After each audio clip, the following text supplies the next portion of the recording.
Эмэгтэйчүүд гэхээсээ илүү манай нийслэлийн иргэдийн хурлын даргын захирамжаар лобби бүлэг байгуулагдсан. Энэ лобби бүлэг ямар учиртай бүлэг вэ гэхлээр хүүхэд залуучуудын хөгжил, хамгааллын асуудлыг илүү энэ төрийн байгууллагуудын уялдааг хангах, илүү том хөтөлбөрүүдийг энэ лобби бүлгээрээ дамжуулж хэрэгжүүлэх тал дээр анхаарч ажиллах юм лобби бүлэг байгуулагдсан.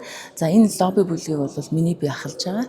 Тэгээд манай лобби бүлгийн хувьд бол 2024-с 28 оны засаг даргын үйл ажиллагааны хөтөлбөрт нэмэлт өөрчлөлт орж байгаатай холбоотой бас дандаа барилга байгууламж энэ бүтээн байгуулалтын ажил гэхээсээ илүү хүний хөгжилтэй энэ залуучуудын их хотын залуучууд хүүхдүүдийн хөгжилд илүү анхаарлыг хандуулсан ийм өөрчлөлтийг бас хийхийг зорьсон. Энэ ч хүрээндээ 3 том төслийг бол онцгойлж тусгуулж чадсан.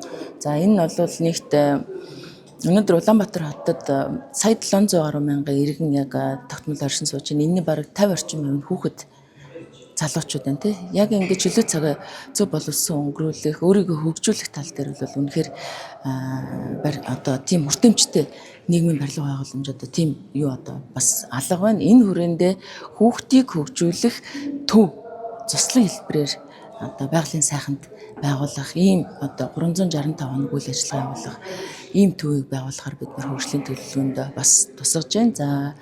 За залуучуудыг бас зөв боловсон өнгөрүүлэх, хөгжлийг дэмжих усан спортын төв. Ер нь бол социалист нийгмийн үед бол спорт төвд байсан. Энийг бол дандаа ховчлаад ингээд яг чиг үүргээрээ ажиллахгүй ийм байдалтай байна. Тэгээ энэ Улаанбаатар хотын залуучууд хүүхдүүдэд зориулсан усан спортын төвийг байгуулъя. За энэгүүрээ дамжуулаад бас олон улсын тэмцээнүүдийг бид нэр Монгол залуучуудаас амжилттай оролцдог болцсон байна. Тэгээд энэ хүрээндээ бас усан спортын төвийг байгуулах энэ төслийг бас хөгжлийн төлөвлөгөө болон төсөвт бас тусгуулах саналыг шийдвэрлэж чадлаа. За мөн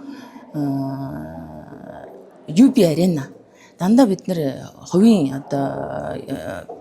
зааланд очиж тоглох энэ тэмцээн уралдаан хийх ийм боломжгүй нөхцөл байдалд бол бас төрийн байгууллага бас энэ үйл ажиллагааг хувийн хвшилтэйг хамтарч яаж илүү хөнгөлөлтөө нөхцлөөр энэ залуучуудыг хөгжүүлэх тал дээр спорт арена төвийг байгуулах вэ гэдэг энэ төслийг бас дэмжүүлж чадлаа. Тэгээ энэгүүрээ дамжуулаад хүүхэд залуучуудаа нийслэлийн хүүхэд залуучуудыг хөгжүүлэх ийм боломж бас бүрдэж байгаад бол хатаад.